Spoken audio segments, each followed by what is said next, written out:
Então vamos lá, gente. Os ministérios no mundo espiritual. Hoje vamos falar de profetas. Há muitas pessoas que, infelizmente, elas negam e dizem, não há mais profetas hoje.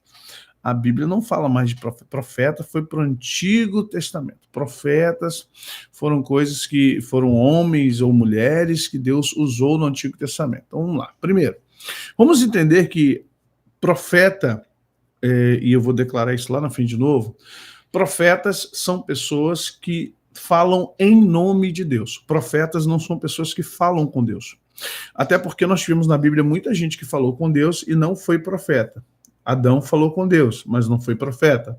Abel falava com Deus, não foi profeta. Caim falava com Deus, não foi profeta. Então vamos entender que falar com Deus não é a prerrogativa do profeta. Qualquer pessoa hoje que recebeu Jesus como Salvador e o tem como Salvador e Senhor da sua vida, pode falar com Deus. Quando eu falo falar, é comunicação. Qualquer ser humano querendo falar com Deus, pode falar com Deus. Se Deus vai responder, é outra história. Até porque Jesus deixou bem claro, eu sou Jesus, o caminho, a verdade e a vida. Ninguém vem ao Pai senão por mim. Então, quando nós falamos que qualquer pessoa fala com Deus, é claro que Deus ouve. Agora, em nome de Jesus, a coisa fica bem perfeita.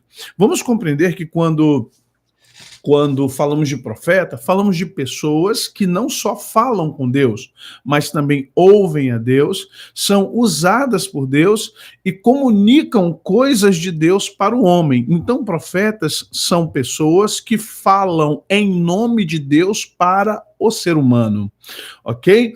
Quando você entende a diferença de um para o outro, nós vamos falar sobre aqui, então nós vamos entrar nessa questão de profetas, pessoas que falam em nome de Deus para o homem. Vamos entender então o que é o ministério profético.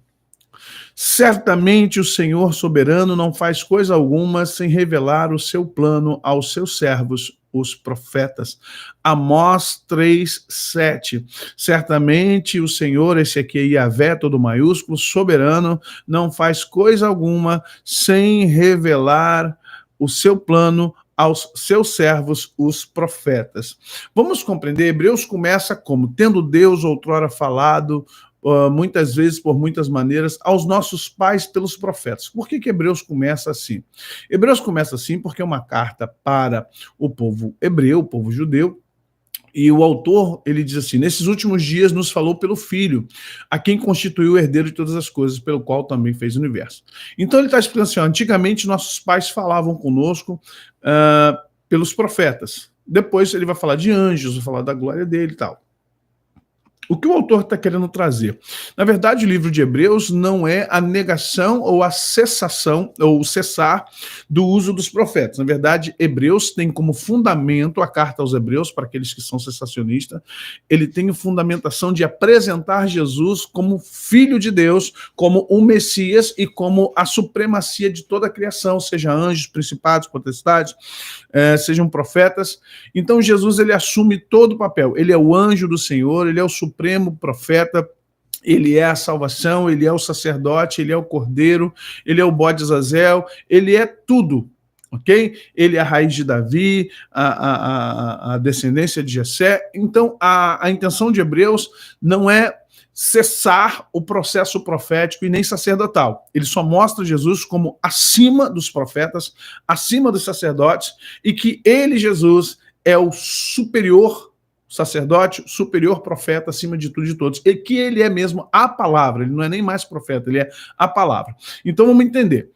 Quando diz que certamente o Senhor soberano não faz coisa alguma sem revelar o seu plano aos seus servos profetas, não fala em relação aos profetas em si, porque o texto está no Antigo Testamento, está falando da questão de que naquele tempo, no Antigo Testamento, os profetas tinham o Espírito de Deus por medida, ou seja, havia uma medida sobre o profeta, havia uma medida sobre aquele homem que estava sendo utilizado ou usado por Deus para falar com um povo, para falar com reis, para falar com pessoas, para falar com nações. Vamos lembrar que Jonas foi obrigado, porque ele não quis, a profetizar em Nínive.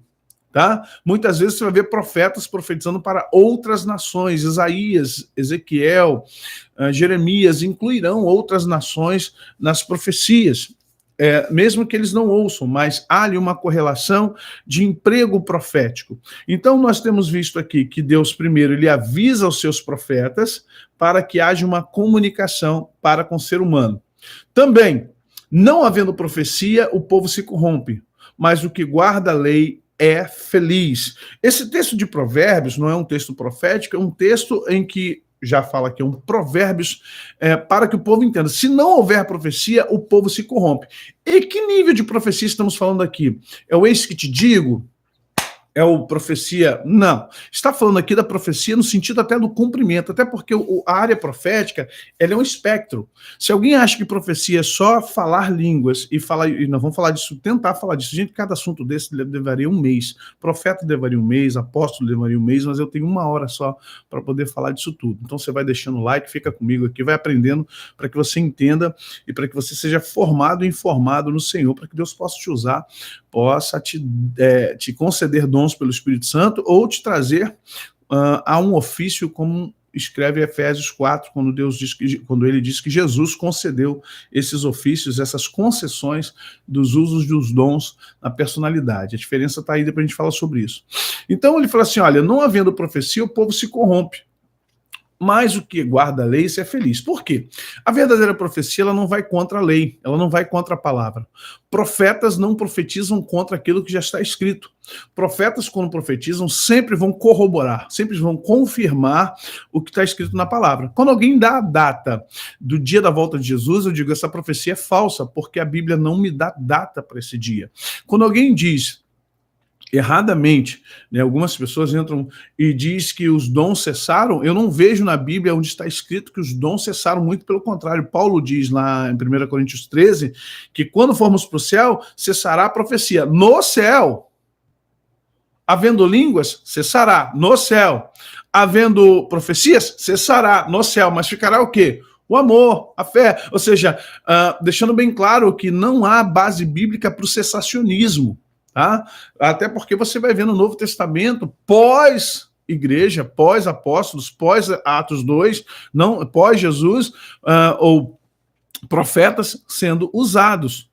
Ok? Então, dizer coisas, os profetas, na verdade, as visões, tudo que os profetas falam, veem, elas vão sempre corroborar, vão sempre casar com as escrituras. Senão, esses profetas são falsos profetas. Quando eu vejo pessoal no YouTube dando visualizações aí de 1 milhão, de 500 mil visualizações, falaram que o Joe Biden não seria presidente dos Estados Unidos, falaram que o Trump não perderia. Eu não vou falar o nome de quem, que eu não estou afim para ficar assassinando a reputação de ninguém, que eu não gostaria de assassinasse a minha reputação. Mas quando falaram isso, o que o senhor acha? Eu falei, eu orei, e eu falei com Deus, e eu sou um profeta que trabalha com geopolítica. E quando olhei todo o cenário, nem tudo eu posso falar para vocês, não tenho permissão para contar tudo para vocês, não tenho permissão às vezes para falar com a minha esposa dentro de casa que Deus fala comigo. Por quê? Deus não gosta de fofoqueiro, ok? Deus tem que confiar em você para te contar coisas. Deus tem, para ele te revelar ou te dar acesso a algumas coisas, ele precisa confiar em você. Se ele não confia em você, acabou. Não tem essa de ficar pedindo a Deus, revela, revela, revela. Senhor, me dá a entender. Não, é imaturo. Quer falar para todo mundo, quer afagar o ego, quer que todo mundo diga, oh, o profeta chegou, olha, meu Deus, ele sabe tantas coisas. Então, começa por aí. Você precisa, então você precisa entender isso. Então, quando alguém falou para mim que o Joe Biden não seria eleito, eu falei, vai ser eleito, vai ficar uns 2 anos e pouco. O que eu vi, aquilo que eu entendi, era que ele ficaria 2 anos de governo, 2 anos e pouco, no governo americano, mas ele seria eleito e o Trump não ficaria. Ponto. Tá aqui, ó. Passou o tempo, quem estava certo, quem estava errado. Ok? Final de 2019, falei para vocês que eu não sei o que está acontecendo, foi no dia 30 de dezembro, falei, tá vindo a bandeira vermelha sobre a América Latina, eu vi a bandeira da China, eu vi um dragão, vi a bandeira, perdão, eu vi a bandeira da Rússia, eu vi o comunismo, depois vi um grande dragão e vi uma onda, um tsunami vindo da Europa para o Brasil, pelo Atlântico, e levantava-se um paredão no Brasil e batia água e respingava dentro do Brasil. Tivemos 600 mil mortes, é verdade, mas pela estrutura, falta de infraestrutura sanitária, médica, educacional, era para o Brasil ter, no mínimo, pela quantidade de gente que tem aqui, pelo território grande, pela falta de de administração federativa, era para a gente ter morrido aqui mais de 2 milhões de pessoas. Temos mais de 200 milhões de pessoas na nossa população. No entanto, só não, morreu ainda muita gente, mas o propósito era morrer muito mais. Vamos compreender que uma série de coisas que Deus vai falando, a gente vai mostrando. Em 2018, eu tenho um vídeo aqui, eu falei do que aconteceria com o Bolsonaro. Tudo que está acontecendo com o Bolsonaro, eu tenho um vídeo explicando que isso aconteceria, que se levantaria o STF, que se levantaria a maçonaria, que se levantaria isso, os bruxos, todos contra o Bolsonaro, antes dele tomar posse. Eu tenho isso gravado em vídeo, só você procurar. Ou seja, profetas, eles verdadeiramente, quando eles falam, as coisas se cumprem. Os propósitos se cumprem. Até porque a profecia é para um aviso, a profecia é para uma exortação, a profecia é para um consolo, a profecia é para o ensino, a profecia é para chamar a atenção.